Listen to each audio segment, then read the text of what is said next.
Welcome to another episode of the SportsBros podcast, featuring the Almighty B Live, the Money Man Scottie D, and your host, the head of creative, Eddy. And without any further ado, let's give it up for the SportsBros.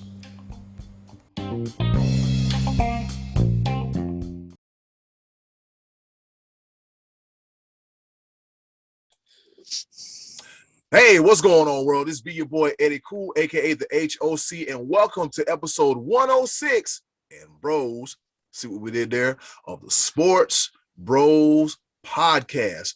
Welcome back, and right about now, we gonna wave to everybody. Wave to the people, Scott. He don't pay attention. He doing his thing. Hey, man, he's feeling good, man. I was tipping my cap. He was tipping. There you go. He was tipping his cap. For some strange reason, I'm channeling my inner Ernie Isley, and I got a do-rag on. Don't know why. Don't care. Hey, we ain't trying to wear suits, so we ain't trying to be presidents. Shout out to Lil Wayne for that one. Once again, ladies and gentlemen, welcome to another episode of the Sports Bros podcast. But before we dive into it, y'all like that, don't you? Yeah, buddy. You like that, don't so you? New logo, looking good. Yep, new logo looking good. Shout out to Reese. Shout out to my man Reese Jenkins. So if you want some artwork done, I'll leave a link in the description, and we're going to make some stuff happen. And speaking of making things happen, of course, y'all know I can't do this by myself. You see these other two guys on these logos? They're here in person too. And with that being said, introducing first, the Almighty B Live. What's happening? What's going on in the world today? When I tell you that question never gets old because it's always something going on. I'm excited about this episode because, you know what, we actually get to talk a little bit more about football because we're coming up to the NFL draft, and I have no doubt in my mind we're going to see something that's going to shock the world. It's going to leave us with a head scratching. You know what? I can't wait. I'm going to say this. I came dressed impressed with my Carolina Panthers gear on, but I'm curious to see what Jera does down in Dallas. Just something tells me that it's going to be something silly, and I can't wait. And I know the other guy that we're going to introduce in a little bit. He's just he can feel it too. He can feel it after that big contract they just gave Dak. Do they really? Yeah, you know what? I'll wait. Let's go ahead. Introduce that other guy. Yizzer. Yep, B-Live almost jumped the shark. And speaking of the other guy, the pride of Washington, Pennsylvania, none other than the one, the only, the Money Man, Scottie D. Hey, let's talk about baseball, baby. Them Buccos are hot right now. Hot. Woo! Sizzling hot. I mean, gotta go ahead and talk about the myself. Cowboys. We'll talk about the Cowboys eventually, but them Buccos, they are moving up the rankings, baby. Playing some ball. Bucco ball, baby. Yep. Yeah, this time last year they were like 4-18, and right now they're 11-11. That's trending the right way. They start off 1-6. They're up to 500. How about it? Let's go Bucks. Yep, Scottie, you got something to be happy about. Also, Anthony Davis came back for your Lakers, right? I think. I don't know. Yep, he did. He did come back, Scottie. In case you I've been too busy watching the Buccos, baby. Hey, the man. Bucks and the first place Pittsburgh Penguins. Kill each other. We're going to talk about a fight that happened this weekend. Matter of fact, several fights happened this weekend. We are talking about the tremendous card of UFC 261, that was main evented highlighted by Kamaru, the Nigerian Nightmare Usman, and Jorge Gamebred Masvidal. But before we go into it, we're going to get into it. But the fights was great. But you know what? I'm not going to run my mouth. Scottie D, tell us a little bit about the fights. Well, this fight card was hot from beginning to end. It was a historic night. They were back in front of the live audience. They were down in Jacksonville, and the crowd was hot for this stuff. As soon as the first fight got going, a couple girls whose names I don't even remember, but they were going at it from right from the get-go. The pay-per-view itself, once it got on the air, all those fights were had something happen that was meaningful. And before I talk about how good a performance we saw from a couple of our champions and new champion, let's just talk about the elephant in the room, and that was the Chris Weidman situation. Ooh. This was one of the worst things I have ever witnessed watching sports. In case you're not sure what we're talking about, Chris Weidman was fighting Uriah Hall. These two were having a rematch from like 10 years ago, and both went separate ways in their careers. Chris Weidman was the first person to ever beat Anderson Silva. It was a fluke thing where Silva put his face up, Weidman knocked him out. In the rematch, another fluke thing, Anderson Silva went to give him a leg kick. Weidman checked the leg kick on purpose. It's something he worked on, and Anderson Silva snapped his leg in half. It was a compound fracture of his tibia. And the same thing happened to Weidman on Saturday night. But guys, this was different because I've never seen this before, where a guy, he broke his leg when Uriah Hall checked his kick. Only, did you notice on the replay, his facial expression didn't really change. He didn't react to that leg snap, and his leg actually bent forward, and he put it back down. That, to me, that was the craziest thing. When Anderson Silva did this, he just dropped and started screaming. It sounded like a baseball bat had cracked in half, in a ball game. Same thing happened to Weidman, only the strangest thing, and I know it happened in a split second, but he didn't react, and he put his leg down and all of his weight on it, and the thing snapped in half. And oh my gosh, it was one of the worst things I've ever seen. And Uriah Hall was just froze. This happened literally like 10 to 15 seconds in, and it was awful. Oh my goodness. I mean, if you watch this sport regularly, there's always a chance of something violent could happen. It's a violent sport. But man, guys, you were watching that the other night, the same time I was. We were kind of texting back and forth. Was that not one of the worst things you'd ever seen? I mean, we've seen this like with Alex Smith and Theismann, things like that, but wasn't this like just the worst? It was, man, when I tell you, like, because just of how we follow the sport and everything, you force yourself to rewatch it, and it got more painful each time I watched. And it was just like, and the fact, like, cause I noticed that as well, like the initial crack, you would have thought that would have just brought anybody to their knees. But yes. he actually tried to plant his foot back down. Yes. And he didn't feel it. I'm just like, how do you not feel that? And it bent even further. I was just like, So it's like, and then like you said, Uriah Hall, man, he was hurt to his core because nobody ever wants to win like that. Ever. Like it just looked like he was ready to go toe to toe, have a great match. It was one of those, I mean, on top of the fact that it was the first time we had fans back in the building, they were ready. They wanted to put on a show, and for it to end like that, it was sickening at least. So man, I feel like I said, Chris Weidman, we hope that you have a speedy recovery. Even Anderson Silva actually reached out to him afterwards, and like I would say that was very classy of him when that happened, and just to support it, because it was one of those things where the camera cut completely away while they were administering medical attention to him, because you couldn't, like, it was just gruesome. It was bad. Gruesome is the perfect word to describe it. And the thing was, when I saw it happen in real time, I didn't realize that he had cracked his leg on the leg kick. I thought it was just an awkward stance he took, and his weight shifted and it cracked. That's why to me it's so amazing that he broke his leg first and then put his weight on it. Man, it made my stomach churn that night, man. It was a tough thing to deal with. And for Uriah Hall, like you said, they interviewed him, and he actually gave a really a good interview, considering that that's not an interview you prepare for. And he was very gracious and kind to Chris Weidman, calling on his family and everything. But it was a difficult thing to watch. And that night I went ahead and said a prayer right then. People always say thoughts and prayers. Man, I prayed for Chris Weidman that night. I know he had surgery Sunday morning, but I'm going to say a few more prayers for that guy, because that's a tough deal there. Yeah, it's one of those things where it's like you understand that this is a part of sport, but when that happens, it's just like you said, when he kicked him. I mean, he kicked him. and like facial expression stayed the same. He stayed focused, and then he went back, and that leg went back, and just seeing that thing dangle, I was like, I mean, it takes a lot to make me queasy. I saw that, and I was just like, oh man, it's just one of, you don't wish that on anybody.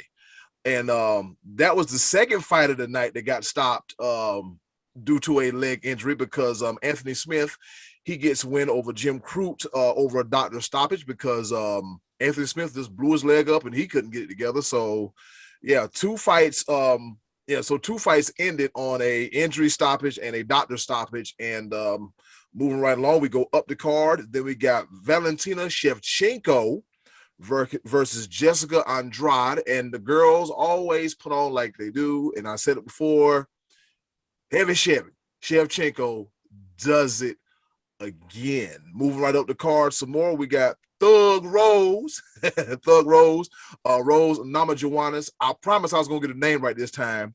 Namajunas. Namajunas, Mama Joannas. Yeah, so I'm gonna call it Thug Rose. How about that? I like Thug That's Rose. good. That's good. Yeah. So we got Thug Rose. Thug Rose gets the dub over Zhang Weili, and the new women's strawweight champion is Thug Rose Namajunas, and she worked very hard to get that as well too. And moving up to the main event card, fellas, we got Jorge Masvidal versus Kamaru Usman. And B-Lab, what'd you take away from the main event? I'm going to say this, and it's pretty much self-explanatory. Gamebred Masvidal, he puts on a show. He's a big ticket guy, but you could clearly he was outclassed again. And it's one of those things. It's great to talk the talk, but you gotta walk the walk. And Kamaru Usman said before the match, he said, anything you say before the fight can and will be held against you. I was like, oh, it just got real. And I was like, oh man, it's not gonna be good. But then the first round went by, and I was like, you know what? Okay, Game Brady, he's staying around. But one thing that really it surprised me more than anything is that Kamaru Usman's striking ability. You would have thought he would have out wrestled him and everything, but man, when he stuck him with that right, oh boy, you just saw sweat. Sweat explosion. he knocked respect into Gamebred Masvidal. I'm talking about after it all happened, like he was talking big. He was talking big. He's talking cash. Masvidal was talking cash the entire time. As soon as he got hit with that right, you know what, bro? Bring it in. Bring it in. Let's hug this. Man, I have never seen somebody change their tone that quickly over a guy, because he laid him all the way out, man. When I tell you again, this card was absolutely amazing. That the fight, everything was exactly what I expected. I'm gonna say when it comes to Valentina, I tried to stir the pot. I tried to go for Andrade, and no, it's clear as day that wasn't even close. It wasn't close from the first seconds. That was not even close. Valentina Shevchenko was on another level. She is on clearly. There's her, and then there's everybody else. And what makes it even it was demoralizing to Andrade, because Andrade is used to freaking handling her opponents, throwing them around. Ground game is second to none. Well, is definitely second to Shevchenko. But yeah, you could see where she was trying to pick her up, and Shevchenko would like stretch out her legs. And she could never get her off the ground. But Shevchenko was boom every time. Boom, twisted the hips. Boom, kept laying up. I was like, she tied the record for most takedowns. And early in the second. Yeah. Early in the second. Didn't even if it would have went on any further, she'd have broken that record ridiculous. Yeah, she was just ragdolling her. I was like, oh my God, come on, baby. Come on, babies. Come on. I was like, I'm trying to do something. Help. And then Thug Rose, what else is there to say? And new Mhm. to the point where you mentioned Eddie Cool, you mentioned Lil Wayne earlier. Lil Wayne tweeted that he's actually going to make a song about Thug Rose. So she's about to rise to superstardom. I mean, she's already there, but I think she handled her business, and I loved every bit of it, man. It was great to see. The first woman in UFC history to regain a title that she had lost. Wow. Yeah, she had been the champion a few years ago. She had beat Joanna Jędrzejczyk, I believe that's how you say her name. Then she lost to Andrade. It ends up with Zhang Wei Li. And she caught her with that kick, man, that up kick. It just boom out of nowhere and new. But to get back to what you were saying about the Usman and Masvidal thing, I think Masvidal made the mistake of trying to fight the same fight he fought the first time around. And he said that he didn't feel like Usman had striking power. And after he took a couple punches in the first round, he wasn't respecting that power. So he was open to take some punches in exchange, and boom, nighty night, man. That was awesome. So now Kamaru Usman has now projected himself into the conversation of best pound for pound fighter alive. I mean, we're in an era right now of superior champions. When you think of Valentina Shevchenko and Amanda Nunes, both in the women's division, nobody's taking their titles. They're just defending over and over and again, doing it dominantly. You got Usman now, he seemingly unbeatable. Adesanya, I know he lost to Jan Blachowicz, but that was, up a weight class. So he's coming back down. And we just saw the beginning of Francis Ngannou's reign. He just took over a champion who hadn't lost in 5 years. We are in a dominant title era here. Usman is going to fight Colby Covington next. So Usman's in the pattern already where he's refighting guys he's already beat, because this was his second go around with Masvidal. Mm-hmm. He's going to fight Colby Covington. You got to wonder if it's possible for him to move up 15 pounds and take on Adesanya.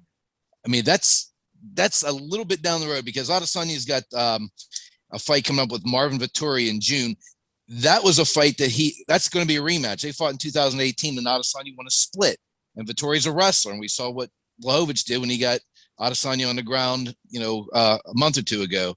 And then they got Robert Whittaker in the background. So it could be down the road, but I'm saying middle to late next year, we may end up having a Usman move up to take on Israel Adesanya. That's getting ahead of ourselves here, because Usman's got Colby Covington in a rematch, and Covington gave him some problems. He gave him one of the toughest fights of his career whenever they fought the first time. So that's coming up for the UFC. And we were talking earlier about, you mentioned the Anthony Lionheart Smith fight, and the other guy with the leg injury. Jim Crute. Crute, yeah. I missed that because I was watching Berlanga go for the knockout thing on the boxing. He was going for the 17th consecutive first round knockout. Didn't get it, but he's still undefeated. So I missed that first, I guess we'll say minor leg injury compared to what we saw later, but I missed that first one. But all in all, man, guys, this card was good. This was a fun night, and it was great to have the fans back. You could just see the energy levels ramp up, and you felt it through the announce team. I mean, Cormier is really good. You listen to him, he knows his stuff. He's really, really good. Joe Rogan's really good. Onyx, really good. That's a good announce team, man. They bring it on pay-per-view night. So UFC had it going on. It was and Buffer, of course. It was a great night. Other than the Weidman black eye on the event, the whole thing was a really a success, I thought. Yep, fellas. So we can say UFC 261 was pretty doggone good. I thoroughly enjoyed it, Scottie D, because I was with you. I was kind of back and forth between, I was like, oh, Berlanga's on TV. We got this going on. Berlanga's on TV. I'm looking at Lionheart coming out to Return of the Mac. I'm like, Return of the Mac. Bip, bip, bip, bip. And it was just sensory overload to the point. Like, you remember that one time we had an episode where there was so much going on to, like, we didn't know what to do. Right. We didn't know what to do. It was like, hey, man, it's a lot of stuff going on. So we'll just have to watch what we can. But, yeah. I was thoroughly pleased from the looks of it. Can we all say we all three were thoroughly pleased with the UFC 261 card? Absolutely. Awesome. Yeah. I enjoyed that, man. That was great. Now, the big question is this. Is there a chance that we see Shevchenko versus Nunez? Well, you think they could meet in the bantamweight division? Well, Nunez they fought twice already, and Okay. Nunez has beaten her both times. And Dana White said the other night he wouldn't be that interested in that fight again unless both girls came to him and said, we want to do this again. But the way they actually, Shevchenko was brought to her attention during her press conference the other night. And she said she thinks that fight's going to happen again at some point, but it's not something that she feels like it's an immediate, like they're not coming up to that crossroads just yet. She said down the road, I think we'll probably get another match between the two, but she's 0-2 against her already. It's a big weight difference at this point, especially because Amanda Nunez is already defending 2 weight classes. So I think Dana White doesn't want to ask Valentina to go up in weight again because what's up there, But yeah. Yeah, it is definitely slim picking. So we can say UFC 261, it was an absolute success. Guess what, fellas? Today, not today, but in a few days will be the NFL draft. The 2020, yes, the 2021 NFL draft. I know y'all probably want how come they haven't been talking about football? But when you got Todd McShay and then the helmet himself, Mel Kiper Jr. going back and forth, mock draft doing this stuff, mock draft doing that stuff, you got to admit, you're a little bit tired of that mess. You're just a little bit tired of it. But, the week of the draft is the best time to talk about the draft because you got a lot of things going on between jockeying for position. The 49ers don't know who they want to get. Then they say who they want to get. And we don't know what the hell is going on. And with that being said, fellas, we know that Trevor Lawrence is going number 1 overall to the Jacksonville Jaguars. No secret. Spoiler alert. Whoops. Surprise. There it is, because he's already donating to charities in Jacksonville, and so that's a dead giveaway. So with him going there, fellas, here's the question that I pose to the bros. All right, who is going where and who will be the best fit to their team? Be live, you first. Here's the thing. It depends on if it's one of those things. It depends on what teams actually do. Because it's almost a foregone conclusion right now that the 49ers moved up, and I think they're sold on Mac Jones. Mm-hmm. Here's the $1 million question. Is Mac Jones good because of the talent that was around him, or is he that standout quarterback that can really bring it to the next level? And that's the one thing I feel like. I feel like a couple of teams are sleeping on. I just had a brain fart while I'm Justin Fields. Justin Fields. I feel like every time they ranked all the quarterbacks, they put him at number 5. I'm like, am I watching the same guy? And I'll admit it on the air. Are we watching the same guy that dismantled my Clemson Tigers in the semifinals past year? But of course, Trevor Lawrence is the best. That goes without question. I don't know. I'm not sold on Mac Jones, but I think he has the best chance to succeed. I think the 49ers are already built for success. And so it's just a matter of chemistry. I think he's highly intelligent. I think he's able to put the ball where it needs to be. The biggest question that everybody has said was his mobility, because the game has changed. Like outside of your Tom Brady, there's not too many quarterbacks that are able to sit in the pocket and be successful. Defense has just gotten better. So being that dual threat, being a mobile quarterback definitely opens up the game a lot. And I don't know, Mac Jones, can he do it? He's going to be the biggest question. He's going to be the biggest what if. But he's also, if the 49ers pick him, he's in the best position out of any of the quarterbacks. So we shall see. Scottie D, what you think over there? What you got going on? Yeah, I don't know. I see the gears over there clicking, Scottie D. You're chomping at the bit to say something. What you thinking? Well, it seems like B-Lab's right, but has San Francisco definitely tipped their hand? I mean, because it depends on what day of the week and what network you're you're listening to, and Fields might go third, and then Trey Lance, where does he factor in? And and do the Patriots jump up into try to make a move? People tell me they can't wait to see what the Cowboys do, but I wouldn't be surprised if the Cowboys move down out of there. I don't see them moving up. There was rumors going on a little while ago they might be moving up to 4 to Atlanta and take Pitts. But I told you guys a while ago I thought that the Falcons were going to take Pitts. I kind of feel like they're going to be locked in on him. And the Bengals, let's see if they screw this up, but they got Penei Sewell right there. If he's going to be the first lineman off the board, and you spent last year taking a blue chip quarterback number 1, you got to take him. Don't mess that up, Cincinnati. You got to protect that guy. He already broke his leg once. Yeah. So protect that dude.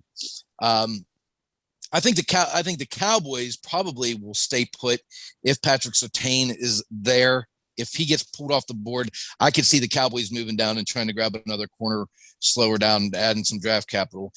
Another thing I'm interested in is see what happens with Travis Etienne, the big Clemson running back. Is he going to be a Steeler? Because Connor took off. The Steelers running game was suspect last year. He could be what they're looking for out, up here in Pittsburgh.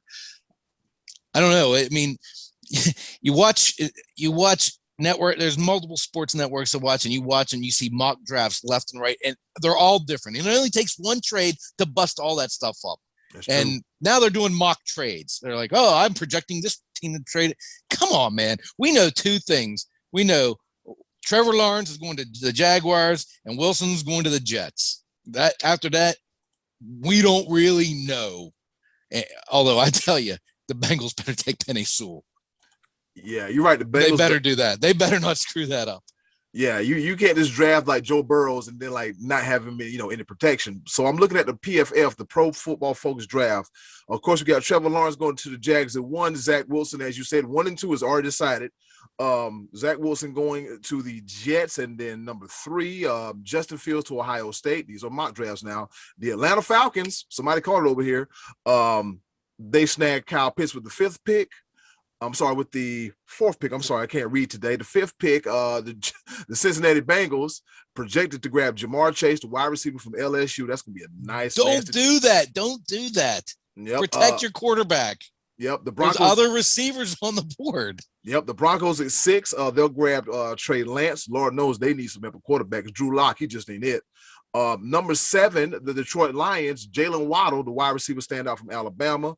The Carolina Panthers be live at 8. Pro Football Focus has us projected to pick Penei Sewell, the lineman from Oregon, at the 8th spot. Devontae Smith goes 9 to the Miami Dolphins. The Patriots at the 10th spot, they grab quarterback Mac Jones. And all this is according to the Pro Football Focus mock draft, because at any day and time, like Scottie D says, it can all flip-flop and change at a moment's notice. So, fellas, are we ready for the draft? Are we ready? Yeah, man. I promise you, I'll be glued. Day 1. I'll be just happy not to watch the mock drafts going across the bottom of the screen. I mean, I don't even watch the 4-letter network anymore unless there's a sporting event on. And I was watching a ball game last week and the UFC prelims the other day, and across the bottom, there it is. Mock draft, Pipers, McShay. And they're different every day. So 17.0. Yeah. I think the one I just read is like 23.0. I'm like, who got that kind of time? Are these guys some nerds? Like what the hell is going on? Like, who has that kind of time? Okay, well, today I'm going to wake up and I'm going to make a draft, a mock draft. And then 6 weeks later, man, ain't nobody got time for all that mess, man. Here's the thing, though. I mean, Kuiper and McShay, they're that's what they're known for.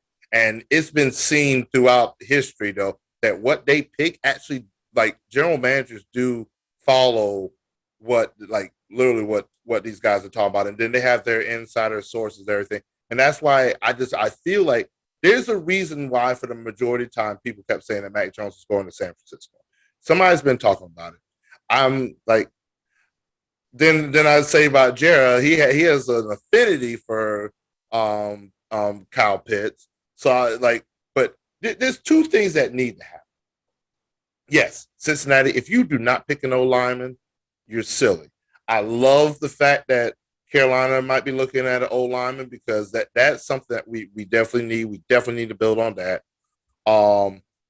And Dallas, if they don't pick a defensive player in the first round, Scottie D, I'm sorry. Like, if they don't, we're going to ask for a money man rant because I know it's going to be coming. I know you're going to lose your ever loving mind if Dallas does not go defense because their defense was absolutely atrocious last year.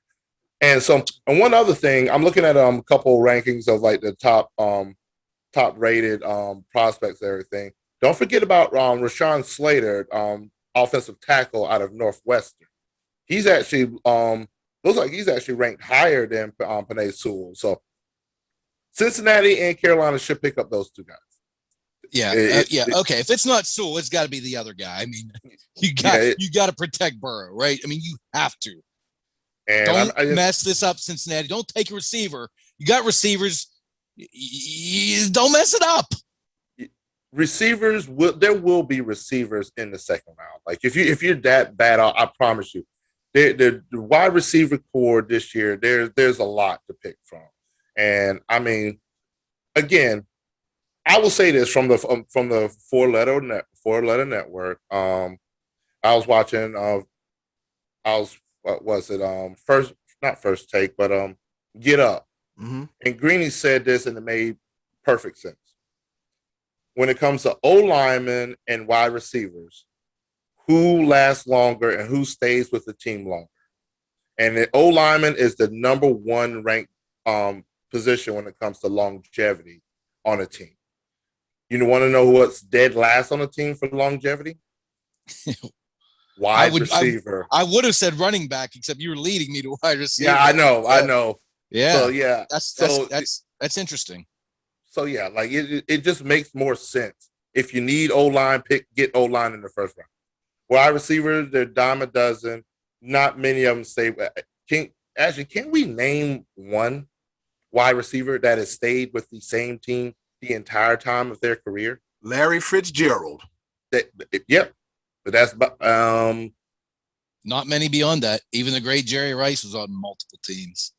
Right. Steve Largent, but that was a different era.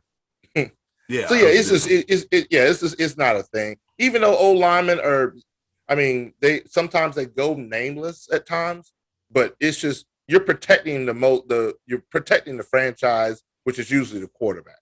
So yep. Yeah, just there's a reason why old linemen get paid what they get paid.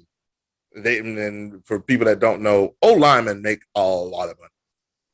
They on the tune some to $15 to $20 million just to protect that guy that's getting the ball majority of the time. So yeah, go old lineman Cincinnati Bengals, please. This dude, you got to.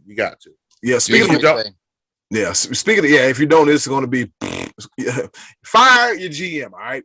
Speaking of beefing up the old line, you see what Kansas City did, right? They went out and got Orlando Brown because they was like, you know what, we need to take care of this right now. We need to go good get move. A good move because hey man, you get that's $500 million you got back there, man. So you have to protect it. But fellas, guess what? We don't have $500 million, but it's that time again. Do you know what time it is? Draft time? No. Not yet. No. What time is it? What time is it though? That's not too far away. That's on Thursday. I'm glad you asked. It is time once again for our favorite portion of the show, the choices of the voices. And with that being said, hey, yo, Button, hit it. And now, our favorite part of the show, the choices of the voices. Once again, thank you to the wonderful and ever so lovely Miss Button for introducing our favorite part of the show. You heard the woman. We've been doing this thing like 100+ times. She ain't got no reason to lie. Would she ever? I don't think so. How does Charles and Eddie say it? Would I lie to you, baby? Oh, I'm sorry. I've been having karaoke flashbacks, but that's neither here nor there. Choices of the voices time. Well, we give you a question, you give us some answers, we give you our answers. We might pick at you, you might give us something to laugh at, but overall, it's just good, clean fun. And with that being said, Scottie D, what's the question for this week's choices of the voices?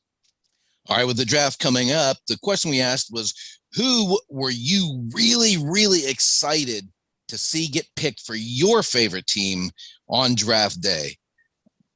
You know, there are times when you're like, no, we could have had so-and-so, or yes, we glad we got, who's one that fired you up where you're like, yes, let's play today because we got this dude? Eddy, cool. What answers do we get here? Oh, actually, you know what? Hold on. Before we go on, I actually was talking to my dad about this. You guys know I'm a big Dallas Cowboy fan, and I wanted to give you my dad's answer as a Dallas Cowboy fan.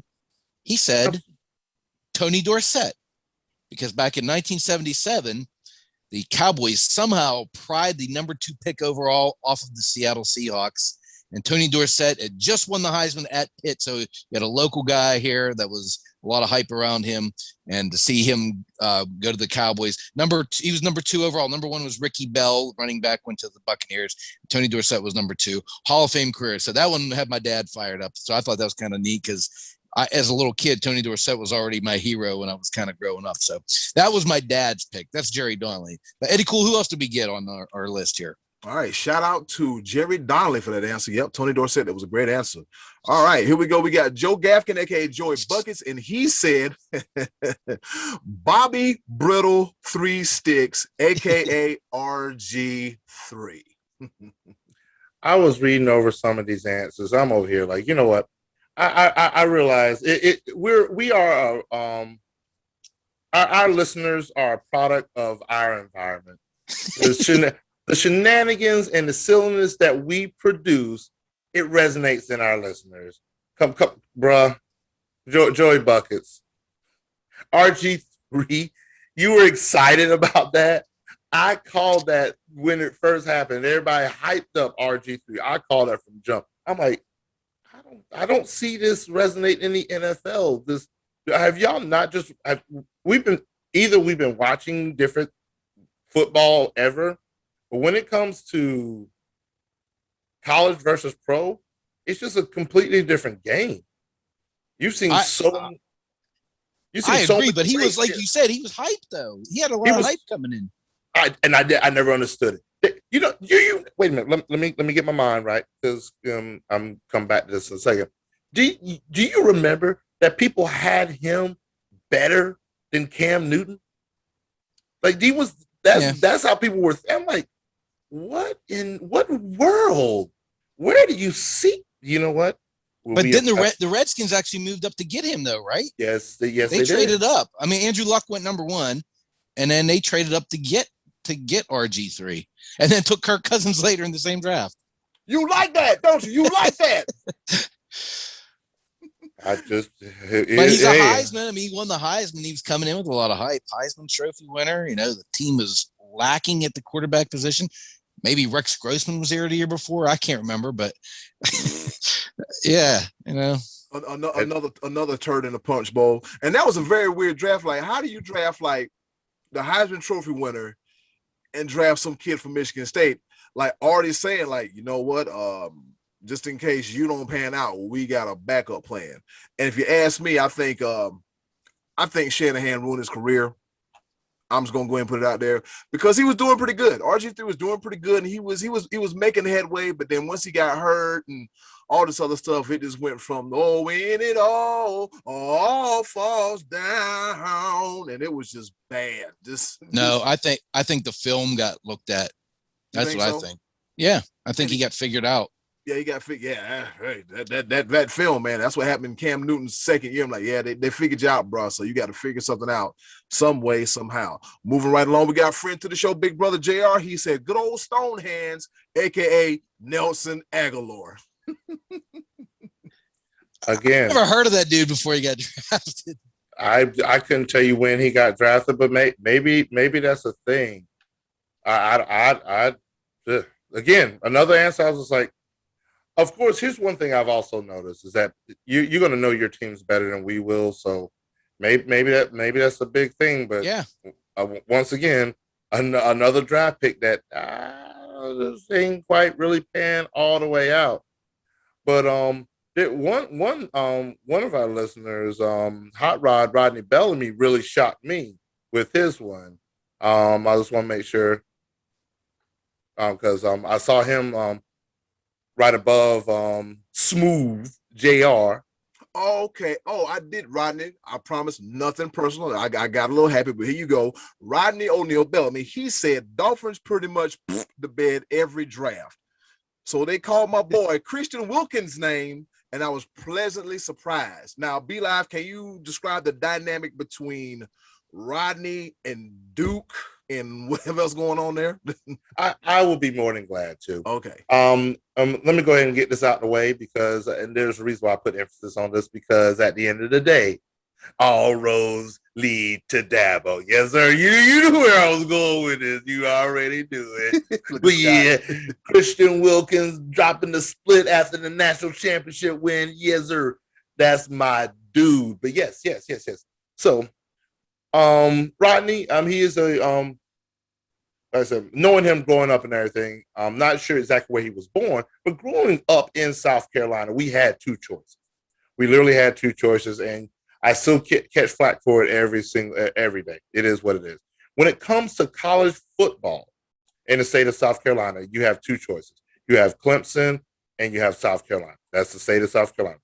When it comes to college basketball, on the other hand, Clemson nor South Carolina really had storied basketball programs, but the state just north of us has the greatest rivalry in all of sports, and that is North Carolina versus Duke. So you chose sides at a very early age. And so Rodney, like myself, Rodney chose Clemson and Duke. I chose Clemson and North Carolina. Eddy Cool, he does his own thing. JR, another someone else that did that, he chose South Carolina and Duke. So we had those choices. We really didn't pick one school for everything because they just really, it was football and basketball. Those are two big sports, and everything else was there, so to speak. So that's what the dynamic was with Hot Rod there. And I was like, wait. I had to ask him. I was like, wait a minute, I know you a Duke. Why is you so happy about Christian Wilkins? And he was like, well, hey, I backed Clemson in football, and he explained exactly what I already knew. But I was like, all right, you know what? I'll allow it. We good. So yeah. Yes, sir. Moving right along. The best name in the game, Joe Comfort, he said it was 1987 when Pittsburgh used the 10th pick to select Rod Woodson. He wound up being everything you could want in a defensive back.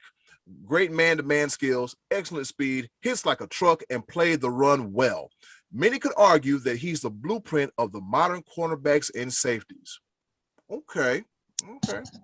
Let me chime in on this one, because I have to tell you, I remember when Woodson got drafted, being from Western Pennsylvania, and the growing sentiment was disappointment, because at the time, most Steeler fans wanted to draft DJ Dozier, the running back out of Penn State, and he ended up going to the Vikings like 2 picks later, something like that.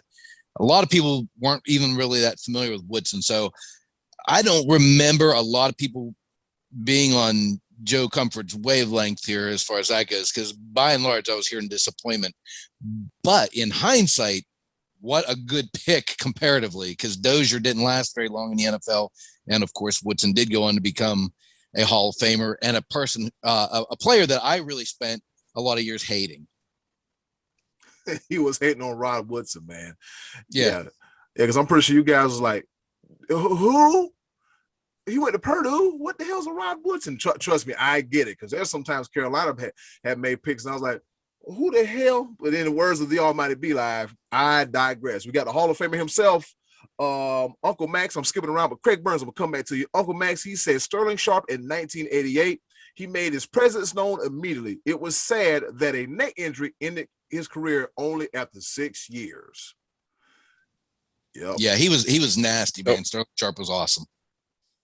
Yeah, that was again a career that could have been spectacular, but ended short with injuries. So man, oh man, but yeah, I definitely see the hype behind Sterling Sharp. Yeah, he was on Jerry Rice's heels. I remember, I think I said it before, it was the Thanksgiving game between the Packers and the Cowboys, and the Cowboys couldn't do nothing with Sterling Sharp. I think he himself got like 3 touchdowns that game, if I'm not mistaken.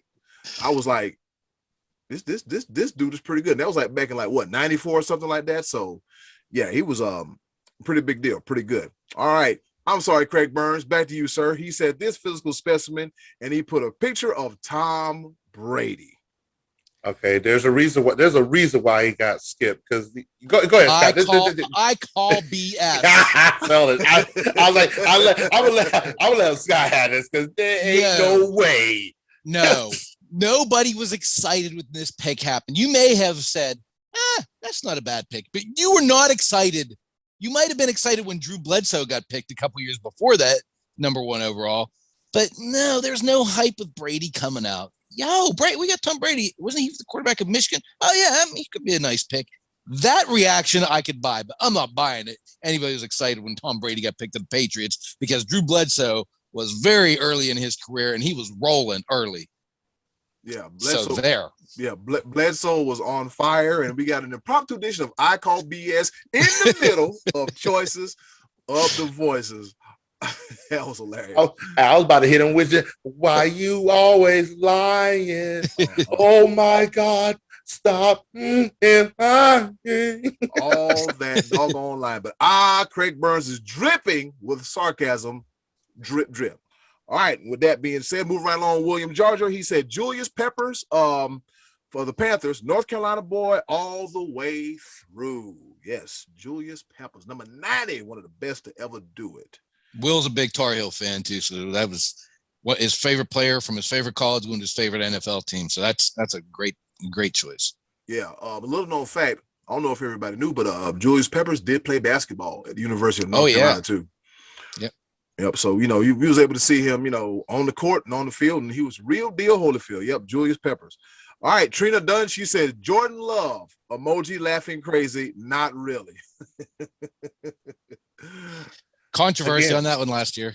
Yeah. Again, the product of our environment. I'll tell you what. And you know what? I'm gonna say this. I absolutely love the sarcasm. It just like, man, we really this is our fault. This is absolutely our fault. We recreated this monster that is called SportsBros Podcast. Because at the end of the day, it's by the fan for the fan. And dripping with sarcasm. Jordan Love, really. I mean, you know what? I'm not even gonna lie to you. Though. I will say this. I'm actually curious when that time does come. With him sitting on the sideline with all of this going on, will he actually perform? Because we really haven't seen him yet. So maybe he'll get to host Jeopardy. Maybe. Oh, I can't wait to see my boy LeVar Burton when he does it. I'm just saying. I'm about to say, yeah, did LeVar Burton get the nod recently? He did. He's coming up. He'll be hosting a week in July. Oh, so. Good. Hopefully it turns into a permanent position for LeVar Burton. All right, moving right along. We got Corey Logren, who read us a freaking essay, but I'm going to read in short form. All right, Corey Logren said, Cordell Stewart was the last Steelers player drafted that had me excited for them before I went all in as a Panthers fan. Welcome to the club. Panthers had so many former Steelers players and coaches, plus they made the NFC Championship game in '96 that I was completely converted. All right. Since there have been many Panthers picks that got me fired up for next season, Julius Peppers, Thomas Davis, John Beeson upset me because ironically I was hoping for Greg Olsen, Jeff Otah, because who doesn't love a top-tier first-round left tackle? Facts. Cam Newton, Luke Kuechly, Kelvin Benjamin. I also thought that Kelvin Benjamin was our Megatron. Christian McCaffrey, and last but not least, Brian Burns. Yes, so he picked everybody. So I was about to say, Scottie D, could you give us your response to his answer? He said it's a tie between everyone the Panthers have chosen since 1997. Okay, we got you. You're a fan. Oh my God! I was like, he just went ahead and named the whole draft roster for the last 20 years. I chuckled. When you said that. I was like, man, Scottie D. The gift that keeps on giving. Gotta love it. Yeah, he is the gift that keeps on giving. All right, here we go. We got Matty Ice, Martin Tracy. He says Drew Bledsoe for sure. There you go. Yep. I was so glad Seattle picked Rick Meyer first. I'm glad too for But you. they didn't. Rick Meyer went second. Bledsoe was number one. Yeah, he was number one. I double checked that. But okay. He said Bledsoe was a beast out of the chute. And he said something here. I guess it wasn't for a serious injury giving Brady a shot. I think the team, the Pats, had them defensively. Bledsoe would have won a championship. So in other words, had Bledsoe not gotten hurt, he think Bledsoe would have been a pretty good guy. Hey, like you said, Scottie D, Bledsoe was rolling. He was definitely rolling. They may have won the Super Bowl that year with Bledsoe. Yeah. Had he not gotten hurt, I mean, I know Brady stepped in and the team rallied behind him, but who's to say? Bledsoe may have won one or two Super Bowls with those teams. Possible. Yeah, Bledsoe was a problem. Bledsoe, yeah, okay, so he does have a ring to his career, so it's not a complete, drizzle away. All right, so with that being said, here we go. We got terrible Pete Talansky. He said, back in 81, I was excited when the New York Football Giants drafted the best linebacker to ever play in Lawrence Taylor. More recently, drafting Saquon Barkley was really awesome, especially being a Penn State fan as well, too. So, like you, Scottie D, with Tony Dorsett, and Pete Talansky feels the same way about Saquon Barkley. Going to his very understandable. He was spectacular coming out of college, for sure. Yeah, his legs are like tree trunks. His legs are like ginormous. Like, this dude is huge. But Saquon, I'm gonna need to get healthy, bro, and have some good healthy years. All right, moving right along. We got Tom Wynn. He said, I'm thinking when the Browns got Bernie Kosar in a supplemental draft. Yeah, it was kind of an under the radar thing. Yeah. I mean, but Bernie was good. He's another one who was. He was pretty heralded coming out of Miami, and I can't remember why he didn't go in the regular draft. I don't remember why he ended up in the supplemental draft. But if you were a Brown fan, I could see being excited because that was kind of at the end of the Brian Sipe era in the early 80s for the Brownies. So, okay, Bernie. Oh, and here comes our boy.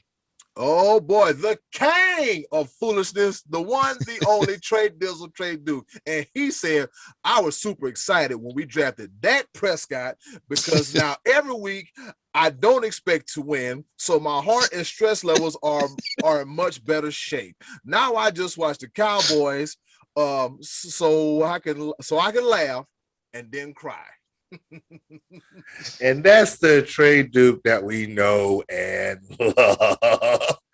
Oh my goodness. He's still not happy, is he? No. He's going to be miserable until Dak leaves, and he just signed a big deal, and he's going to be there for a while. So Trey's going to be laughing and then crying for a long time. And I feel your pain, my brother. Let's hope Dak can do it. Come on, Dak. I'm about to say, didn't Trey Dizzle just have a procedure recently? Yeah. Bruh, Trey Dizzle, you got to be careful, baby. You got to be careful. You got to be careful, man. We don't want you back in the hospital with another procedure because of Dakota Prescott, all right? We don't want that to happen. No, not at all. None whatsoever. All right, so Chris Rivera, he says, I know most 49er fans want Justin Fields, and the media says we will draft Mac Jones. But I personally think it is going to be Trey Lance. He's a big mobile guy with a big arm and can be molded by Kyle Shanahan. Let's just hope he wins the Super Bowl. To fit his system next year, and if we can work magic and get J.C. Horn, the cornerback from South Carolina, that would be fantastic, but I don't see it happening. At least you're a realist, Chris. Let me go ahead and get this out the way. Chris Rivera, since you did not read the question the way it was supposed to be read, guess what? Penalty box. Chris, we were talking about past. We were talking about the past. Not right now. We'll talk about the draft picks and what happened. That'll be next week's episode. But we were talking about the past. We're not talking about speculation, but I feel your intensity. I feel where you was trying to go with this, and we're not going to. Yeah, we are going to pick on you because again, you got to read the question. The Money Man works really hard, 106 episodes to come up with these unique questions for our listeners and you got to read them. We just can't allow the carelessness. We can't allow it. So yep. Chris Rivera, hashtag penalty box. Yes sir. But we participate your With the who what they I'm went. sorry. We appreciate your participation. Together. We appreciate your participation. The answer had a lot of fervor to it.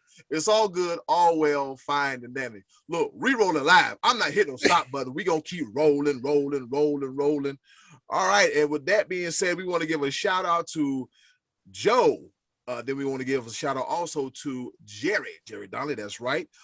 JR, Joe Comfort, Craig Burns, Uncle Maxwell, Georgia, Trina Dunn, I'm sorry, Corey Loggerin, Martin Tracy, Terrible Pete Talansky, Tom Wynn, Trey Duke, and Chris Rivera for their participation in this week's Choices of the Voices. Scottie D, what say you? Well, back in 1989, when the Cowboys picked Troy Aikman overall number 1, that was kind of already a given, so it wasn't a whole lot of excitement. And if you remember, the draft wasn't as nearly big back then as it's built up to be now. I mean, they may have had a mock draft the day before back then.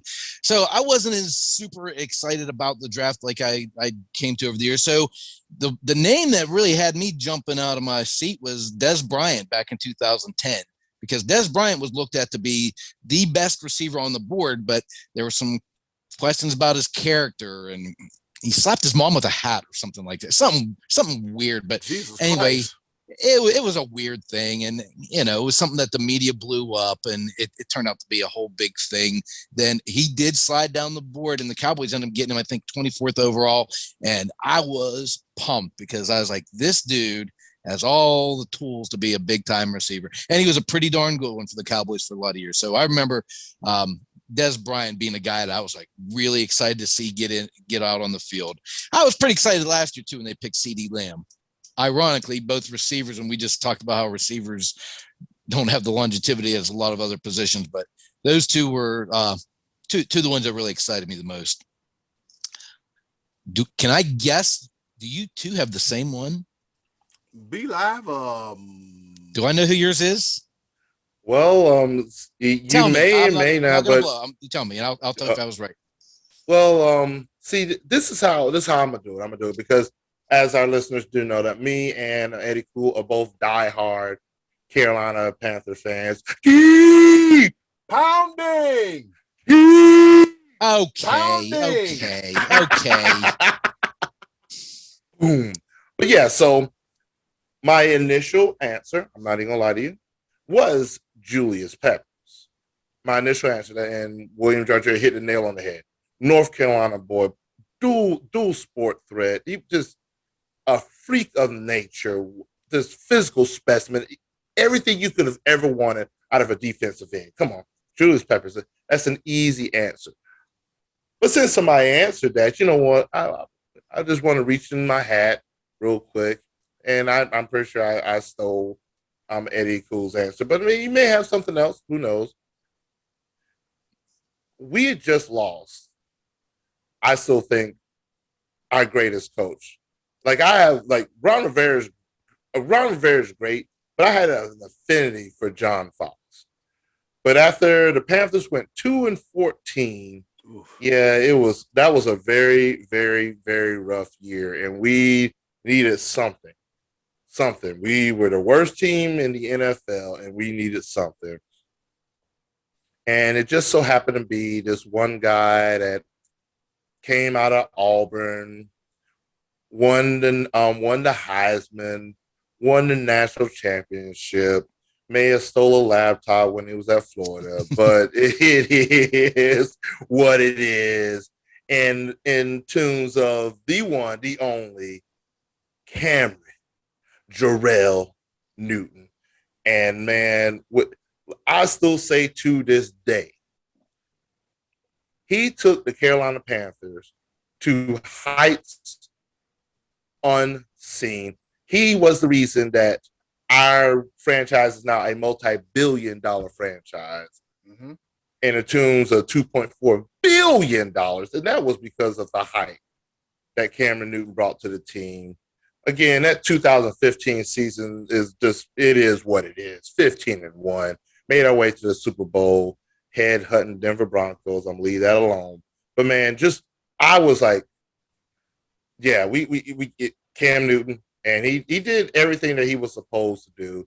And unfortunately, just because of just the nature of the dual threat quarterback and just the injuries and everything, it's unfortunate. But at the end of the day, I'm such a huge Carolina Panthers fan, and even to the next level because of Cam Newton. And so when we drafted him, I was like, this is going to be that turnaround. And it did not take him long. He took the league by storm, broke broke a couple records that Peyton Manning once had, and it was like yeah, this is going to be spectacular. This is going to be very special. So Julius Peppers, Cam Newton, yes sir. Yeah, B-Live just said it all. I mean, Cam Newton, just like you said, the year before, that was a horrible season. I'm just sitting looking at TV like, there's got to be a way that we can bounce back and just come back from this. Alas, come riding in on the white horse was Cam Newton. As B-Live said, he came in, he made an impact real quick, real fast, because I'm over here looking at the NFL draft, the top 4 picks. Cam Newton went number 1. Von Miller went number 2. Marcel Darius, is he still in the league? Yep, he went number 3. And AJ Green went number 4. So I mean, I forgot that Von Miller went right after Cam Newton. Went right after him. Went right after. Listen. We could have had Von Miller, but things happen, and like you said, that 2015 season probably would never happen if we would have gotten Von Miller. So he stayed. And he really went after him in the Super Bowl. That's when he really went after him. We get it. That was, you didn't need to say that. Did you not already see the pain? You saw the pain. God. I was just throwing a random sports comment. You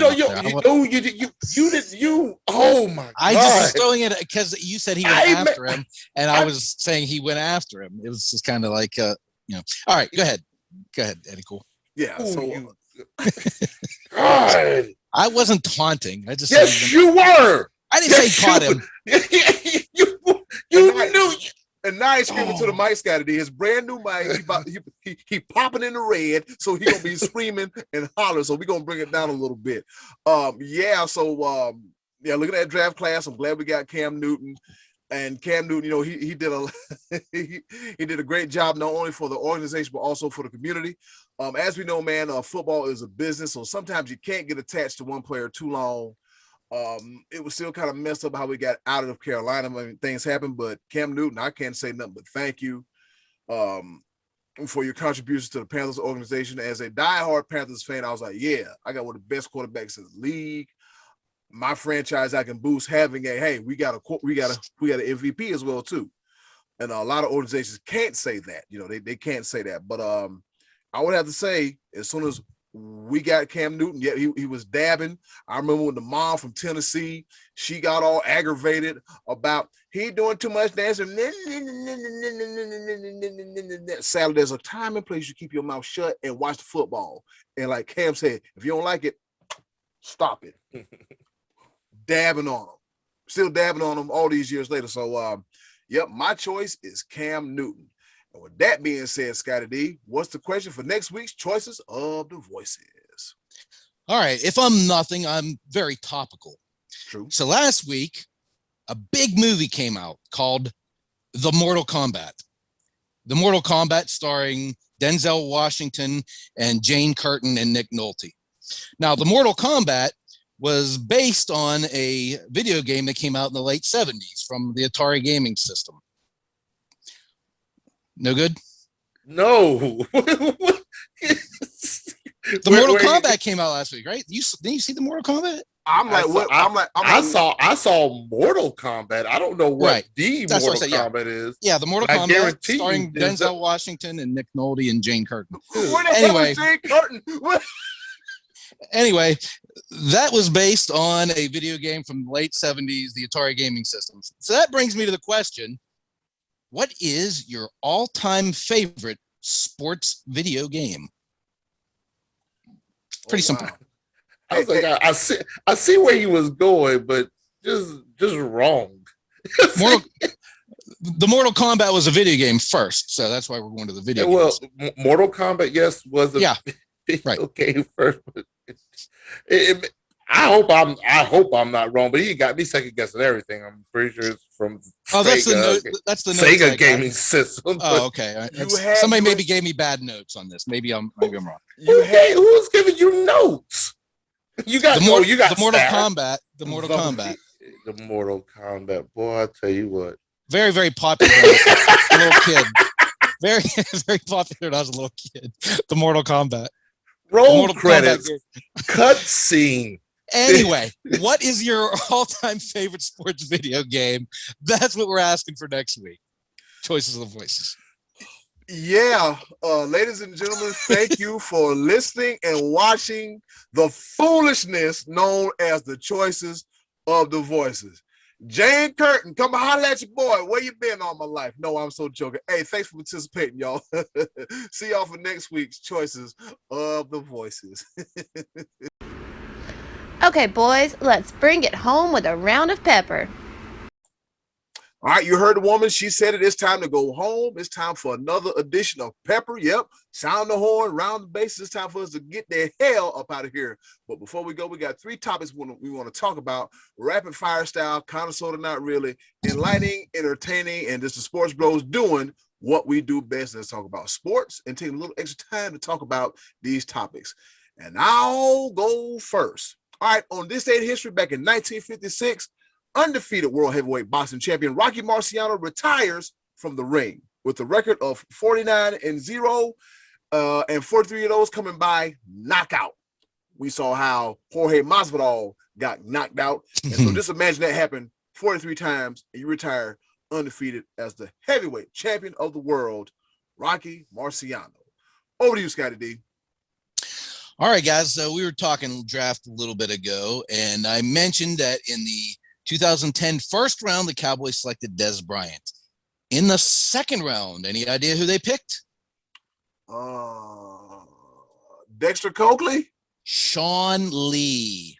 Oh. And Sean Lee, today for us, Monday for our listeners, announced his retirement. He was a second round pick in 2010 out of Penn State. Spent 11 seasons, all with the Cowboys. Went to the Pro Bowl in 2015 and 16. Sean Lee will always be remembered by Cowboys fans as being injury prone. He couldn't stay on the field, and it was a shame because he was a really good player when he was on the field. And hopefully, at some point, we'll have him as a linebackers coach because this guy is extremely sharp. He's a film study guru. I mean, he's very well studied. And thank you to Sean Lee for the years he gave us, and good luck. And hopefully we see you in the meeting rooms. Sean Lee retires after 11 seasons with the Cowboys. Be Live, over to you. I think Sean Lee is to the Cowboys as Luke Kuechly was to the Panthers. I compare him. Luke Kuechly obviously is better, of course, but but much props to Sean Lee. Much props. I'll go ahead and do that. So I'm going to switch over to a little basketball because we're getting into that time where the playoffs are just around the corner. And as we've seen, we've had a lot of movement on basketball. A lot of teams building up, shoring themselves up, getting ready for this postseason push. And today, it was decided that they're going to keep the Clippers are going to keep Boogie DeMarcus Cousins for the rest of the season. He signed a couple 10-day contracts. But it was like, you know what? You're going to be that role player that might be able to get us over that hump. And so as it says right now, the Clippers are tied for second in the Western Conference, tied with the Phoenix Suns. But let me say that again. I think I might have mentioned that on the earlier segment when you know how Phoenix Suns were barely they were just out. They weren't even going to make the playoffs last year and went on an incredible 8-0 run to make the playoffs. And now I said that I remember saying that they're going to catch heat and they're going to catch fire and they're going to do something this year. They are now tied for second place in the Western Conference. Wow. Something about Chris Paul. something about Chris Paul. He just makes every team he's been on, he's made them better. And Utah sitting there first. But yeah, the Clippers, they're making their moves right now to make some noise in the postseason. Something tells me this postseason this year is going to be nothing short of spectacular. I cannot wait. Eddy cool, no look pass, double. Oh, I got hit in the face with the ball. My bad. Maybe somebody was supposed to look on the other end of the no-look pass. All right, so there's been some rule changes lately in the NFL, and the most popular choice is the jersey rules change, all right? Of course, you know, if you're a quarterback, you go 1 through 19, running back, you 20 through 30, 20 through 39, and then 40 through 49, you get it, right? And, you know, your wide receivers, your 80s and your 12s and, you know, all that stuff, right? There's been a chink in armor, not chink in armor, but there's been a change of the guard. For the first time in forever, the expanded jerseys will allow running backs, tight ends, fullbacks, halfbacks, and wide receivers to wear numbers 1 through 49 and 80 through 89. You remember Ty Montgomery when he was wearing his, was it 88? Yeah, when he was wearing 88. Defensive backs can choose from 1 through 49, okay? Linebackers can choose 1 through 59 and 90 through 99. Offensive linemen can go from 50 to 79. D linemen also can go from 50 to 79 as well, and 90 to 99. Quarterbacks, kickers, and punters, they do the whole classic 1 through 19 number scales. I knew I threw a lot of numbers at you fellas, but I'm getting to the meat and potatoes of this whole thing. All right. So we can see Derrick Henry go back to the famous number 2 that he made popular in Alabama. Jalen Ramsey can go back to number 8 if he chooses to. And it would be nice to see Jadeveon Clowney in the number 7. Yes, they made him so famous at the University of South Carolina. Hey, you got some people on Twitter like, hey, come up off that number, homie. What you got for it? I need it. I want it. And that's mine. And I think Patrick Peterson is also going back to his old college number of 7 as well, too. Everybody is happy except for one Tom Fitzgerald Edward Montrose Brady. Okay? Everybody but him is happy for some odd, strange reason. Tom Brady thinks, I quote, he thinks it's dumb. He thinks it's dumb, okay? I agree. Oh, boy, here we go. And he said, good luck trying to block the right people now, Brady wrote. He says, going to make for a lot of bad football. And then Tom Brady, Tom Edward Fitzgerald Montrose, Albert Brady, I don't know his real name. He continued to say on a tweet, I would like to speak to the manager, please. In case y'all think I'm lying. We can see none of that, but that's cool. Okay, there it is. There it is. So you mean to tell me just because we switch up some numbers, Tom Brady? Oh Lord, it ain't fair no more. I mean, really, really, which means you have to think a little bit. Okay, seeing Jadeveon Clowney coming off the edge at number 7. Hey, 7 is this and 7 is that. Come on, man. It's the player, not the number. Come on, Tom Brady, man. Quit all your belly aching and complaining. But it'll be good to see that everybody with their college numbers, and it's gonna be pretty fun. Over to you, Scottie D.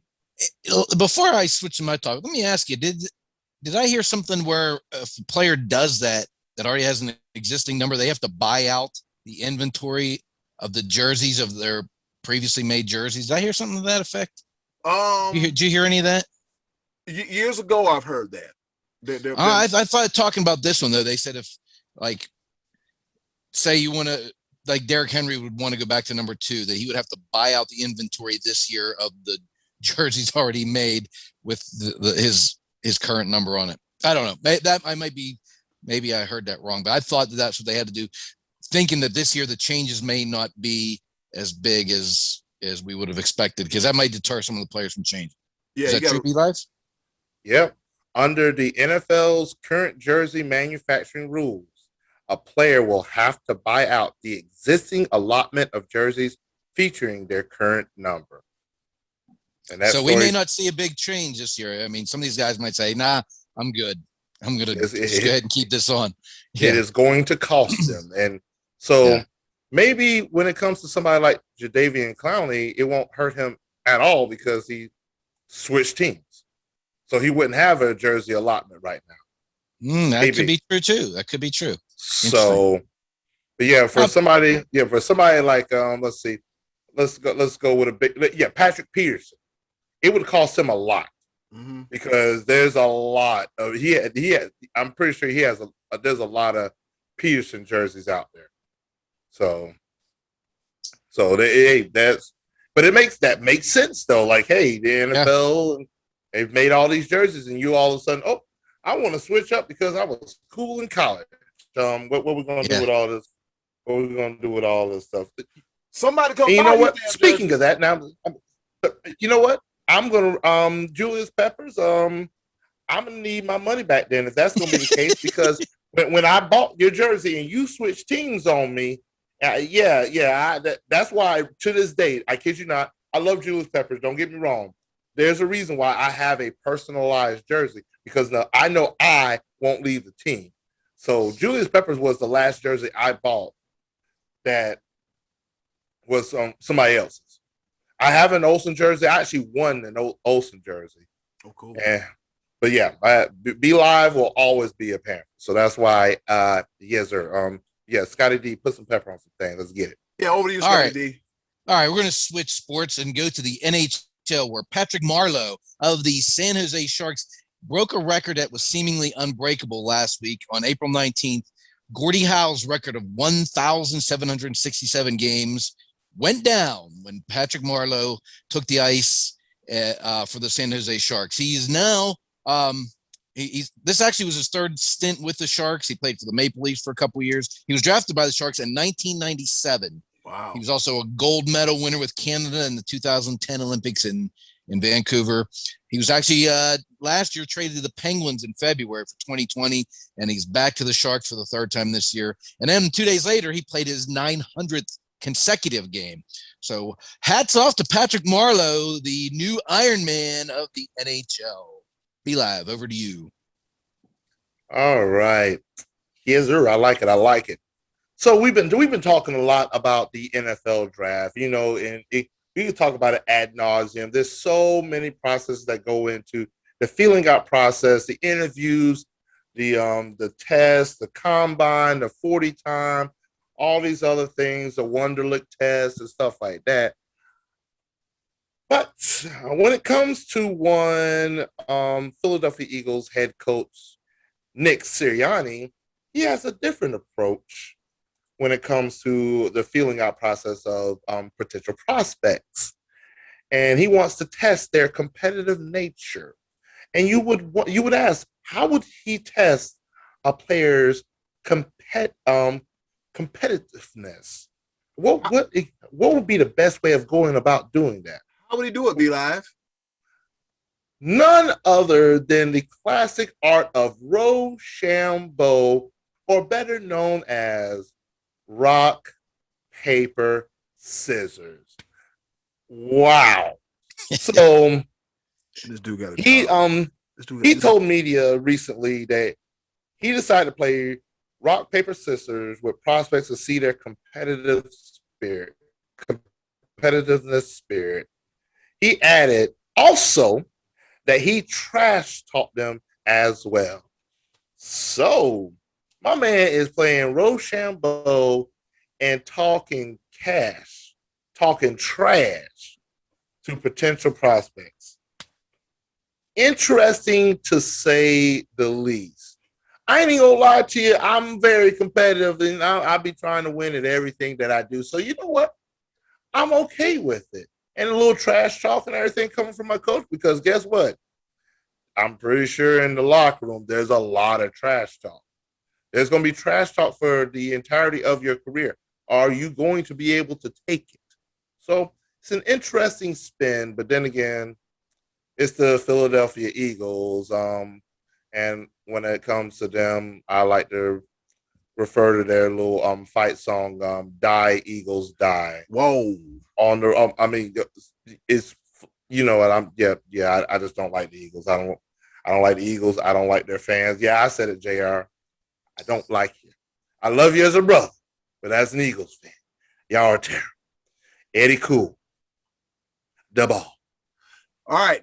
With that being said, my third and final pepper point, I would like to wish a very happy birthday to the Iceman himself, George Gervin.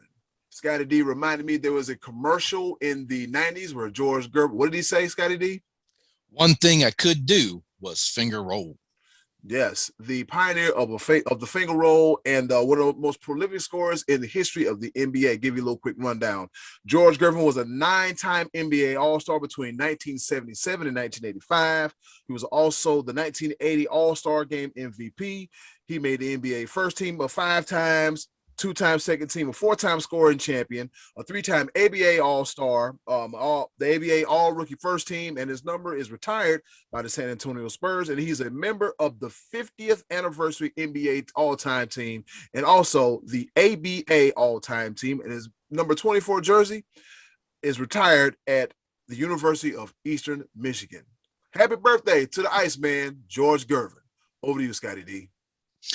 Okay, so this one's a little bit more personal for me, but last week, former Pittsburgh Pirate Neil Walker decided to call it a career. Neil Walker played for the Pirates from 2009 to 2015. He then moved on, had 3 years with the Mets, and then went each with the Brewers, Yankees, Marlins, and Phillies. But Neil Walker was special here in Pittsburgh because he was from the area. He went to Pine Richland, which is a local school that's big in athletics, and he was part of the team that in 2013 went to the wild card and defeated Cincinnati. The Pirates had 20 consecutive losing seasons, and then in 2013 they broke through. That was a team with Andrew McCutchen and Josh Harrison, and Neil Walker was a big part of that team and a part of that fun, successful little run we had there. 3 straight wild card years. He actually said that the highlight of his career was that 2013 wild card game when they beat Cincinnati at home and went on to play the Cardinals in the playoffs. And Neil Walker was he was a 267 hitter, 149 home runs. Not terrible for the local boy to get to play for the local franchise. So congratulations on a good career. And thank you to Neil Walker.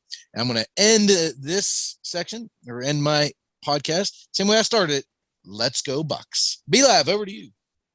Yeah, you end your podcast. I'm going to end you. My section. I say now you got me coming back in. The Mortal Kombat. Go see it. Go see the Mortal Kombat. Oh, no, not again. No. So, cut it out. Stop it. But yes, this right here is my third and final pepper point. Scottie D, you know what time it is. We've already discussed it. And so I would like to lead in just like this. What do the Alliance of American Football, the XFL, now twice, the Arena Football League have in common? There's a couple other leagues I could throw in there. Scottie D, I will allow you to answer this. What do they have in common? They suck. They all sucked. Well, yes. They didn't suck. Yes, they did. But at the end of the day, because they're no longer in existence. There we go. They just didn't make it. The XFL is coming back, though. I believe either. I think it's either this year. I think it's next year that the XFL will be coming back. And shout out to the Fan Control Football League. Waiting to see them in their second season coming up soon. But I digress. There is another football league, and I'm going to say football league. In case you missed it, over the course of this past week, rose and fell in the same exact week. And it's across the sea. And I'm talking about the European Super League. I'm going to try to narrow this down real quick. Essentially, the European Super League was a league consisted of the top teams all over Europe, basically your big ticket teams.